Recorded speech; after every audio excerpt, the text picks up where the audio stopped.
punya, tapi ini dua komponen yang nggak bisa disatuin gitu, tapi disatuin jadi cringe banget. Dan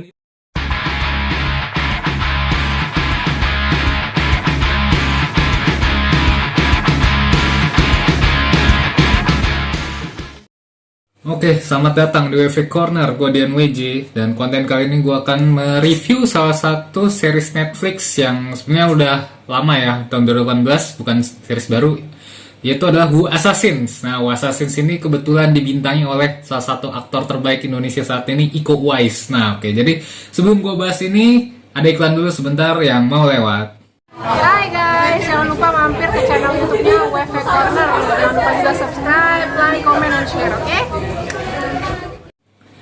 Oke, selamat datang, selamat bergabung di WV Corner. Gua promokan dulu sebentar akun Instagram kita di @wvcorner.official, akun Instagram gua @dianwj_, atau langsung aja klik link yang ada di kolom deskripsi di bawah untuk menemukan akun sosial media kita di Instagram. Oke, seperti gua singgung di awal tadi, bahwasannya series dari Who Assassins ini dibintangi oleh salah satu aktor terbaik Indonesia saat ini ya, Iko Uwais, yang udah cukup sering juga lah membintangi film-film di luar sana ya, nggak cuma film-film Indonesia aja. Dan kebetulan di series Netflix kali ini Iko Uwais ini berperan sebagai tokoh utamanya. Nggak cuma tokoh utama, dia bahkan berperan sebagai eksekutif produser juga dari Who Assassins ini. Nah, jadi waktu trailernya rilis tuh gue inget banget sih, tahun 2018 itu ya, cukup heboh lah waktu itu di media-media pemberitaannya kalau bahwasanya Iko Uwais membintangi series di Netflix gitu. Waktu itu pengguna Netflix kan bisa dibilang tengah berkembang lah di Indonesia, meskipun belum sebanyak sekarang, tapi waktu itu Netflix itu sedang di Indonesia tuh sedang lagi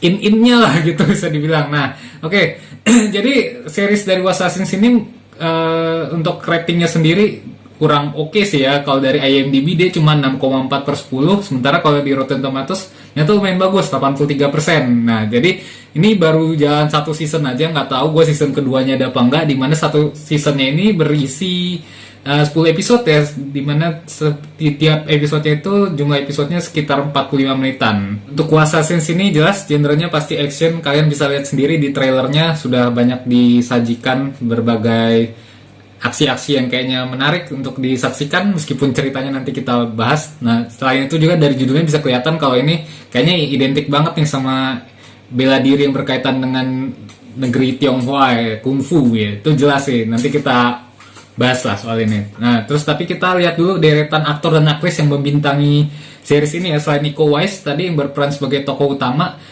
di sini juga terlihat muka-muka yang sepertinya cukup familiar nih. Salah satunya itu adalah Catherine Winnick ya, pemeran perempuannya di sini ya. Ini salah satu alasan gue nonton Who Assassins ini, salah satunya adalah karena ada Catherine Winnick ya, karena Catherine Winnick ini adalah salah satu tokoh penting juga di series Vikings. Nah, Vikings ini dia berperan sebagai Lagertha, yang dimana ini salah satu tokoh sentral ya. Jadi ini benar-benar kalau menurut gue pribadi, pengalaman gue pribadi melihat Catherine Winnick memerankan sosok lain, ini salah satu daya tarik juga. Nah, terus juga selain itu juga ada aktor Mandarin yang cukup senior nih, Byron Man. Terus juga di sini ada aktor Asia lain yang kayaknya punya masa depan yang cerah juga nih, si Lewis Tan ya. Dia pernah muncul juga sekilas di film Deadpool yang kedua. Jadi muka-muka di sini aktor-aktor dan aktrisnya cukup familiar juga nih di series ini. Tapi gimana dari sisi ceritanya? Oke, jadi untuk garis besar ceritanya dari Who Assassins ini, gue mencoba untuk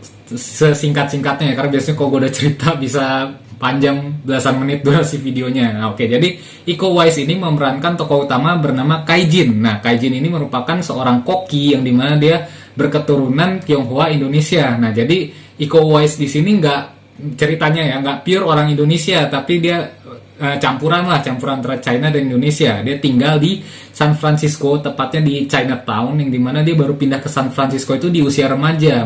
Masih kecilnya itu masih tinggal di Jakarta, dia baru pindah ke San Francisco usia remaja, dirawat dan dibesarkan oleh seorang ayah angkat bernama Uncle Six. Nah, Uncle Six ini secara kebetulan dan secara menariknya dia merupakan seorang bos triad ya. Jadi di sini emang di Who Assassins ini banyak mengisahkan soal pergerakan triad di San Francisco ini. Karena kehidupan dari si Kaijin ini yang kebetulan cukup dekat dengan kriminal ya, karena ayah angkatnya merupakan bos triad, makanya inilah dia mendapatkan sebuah kekuatan yang bernama Wu Assassins ya, yang sesuai dengan judulnya. Wu Assassins ini merupakan kekuatan 1000 biksu untuk membunuh 5 unsur Wu, 5 elemen Wu gitu. Jadi di sini ada 5 elemen Wu yang dimana orangnya ini beda-beda, dan si Kaijin ini punya tugas untuk membunuh mereka gitu. Jadi sama lah seperti si Iko Uwais ini, si Kaijin ini mendapatkan kekuatan, yang 5 orang ini juga mendapatkan kekuatan.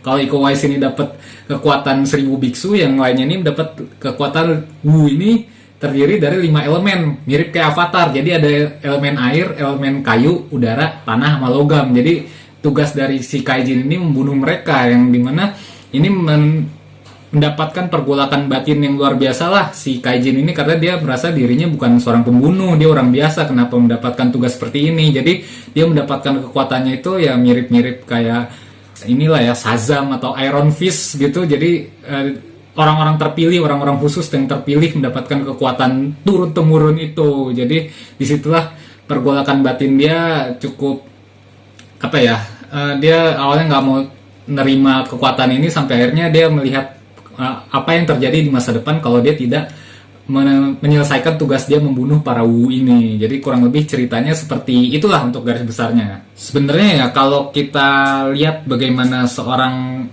Kaijin ini mendapatkan kekuatan Wu Assassins ini kan bukan sesuatu hal yang baru ya, gimana ceritanya dia jadi orang terpilih mendapatkan kekuatan yang turun-temurun gitu.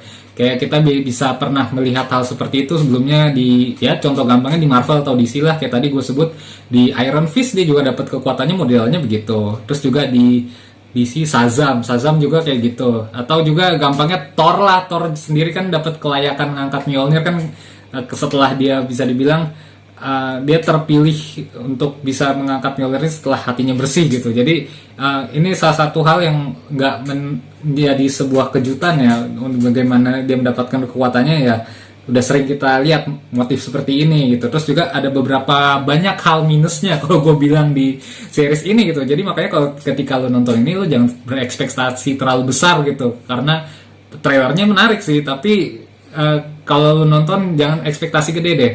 Ini beberapa poin minusnya ya yang gua amini lah dari series yang udah gue tonton ini. Jadi yang pertama itu adalah penulisan naskahnya yang apa ya, kurang greget lah, terlalu standar, terlalu flat, nggak ada yang menggejolakkan emosi ketika lo nonton series ini gitu. Dan bahkan cenderung mudah ditebak, nggak cuma dari penulisan naskahnya yang mudah ditebak, bahkan beberapa scene-scene itu kayak terutama dari actionnya juga. Ketika misalnya lu lagi di posisi ini, kira-kira ketika kameranya nyorot gini, nanti musuhnya muncul dari sini, itu gampang banget ketebak. Serius dah, gampang banget ketebak. Nggak ada unsur kejutan yang dimana bisa membuat lu tergugah gitu ketika nonton ini gitu. Terus juga kemudian adalah yang paling kentara, dan bahkan dari waktu trailernya rilis itu udah cukup banyak dikritik, yaitu CGI-nya itu yang bad banget kata gue lah. Ketika ini sebuah series yang tayang di Netflix, please lah CGI-nya jangan gini-gini banget gitu. Harusnya bisa lebih dimatengin lagi ya, karena ini merupakan sebuah series yang membutuhkan banyak efek-efek, tapi dengan tampilan seperti ini sih gue rasa aduh ini Netflix loh gitu. Oke, itu ya. Terus juga kemudian yang paling cringe banget menurut gue adalah di sini. Emang sih di sini nggak masalah ketika sering dimunculkan lagu-lagu sebagai background gitu, tapi sering nggak cocok dan nggak pas sama momennya. Yang paling parah itu di episode pertama ya, gue langsung dapat kesan yang anjir apaan sih ini gitu. Jadi waktu pas actionnya gitu, lagi berantem gitu, si Iko Uwais-nya sama geng terakhir dimunculin lah lagu Blackpink dong, anjir. Kata gue ini gak masuk banget sumpah. Bukannya gue gimana ya, Blackpink gue suka juga lagu-lagunya, tapi ini dua komponen yang gak bisa disatuin gitu, tapi disatuin jadi cringe banget. Dan itu ada di series ini di episode pertama. Coba itu bener-bener aku tuh kacau juga nih.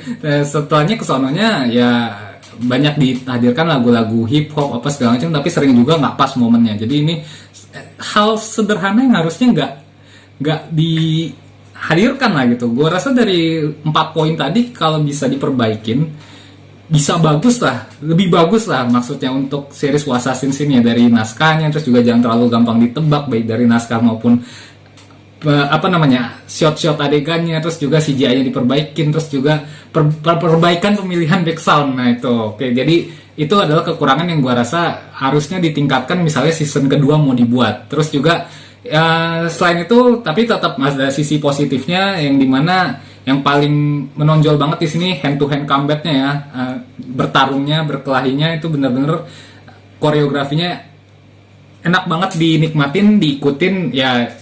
Iko Uwais dan tim ya you know lah, di The Raid aja udah mendapat apresiasi yang luar biasa bahkan di kancah internasional ya untuk film The Raid. Jadi kalau di sini di series ini untuk hand to hand combatnya, perkelahiannya, koreonya itu keren banget. Dan ya kalau mau nonton series ini atau lu udah nonton pasti ini nggak bisa lu pungkiri ini keren. Kalau untuk hand to hand combatnya ini keren banget di series ini. Oke, jadi itu aja dari gua untuk review dari Assassins ini. Gue pribadi ngasih skor 65/100 aja dah untuk Assassins ini ya. Jadi dah itu aja, sekian dari gue Dian WJ. Terima kasih udah menonton konten video ini sampai selesai.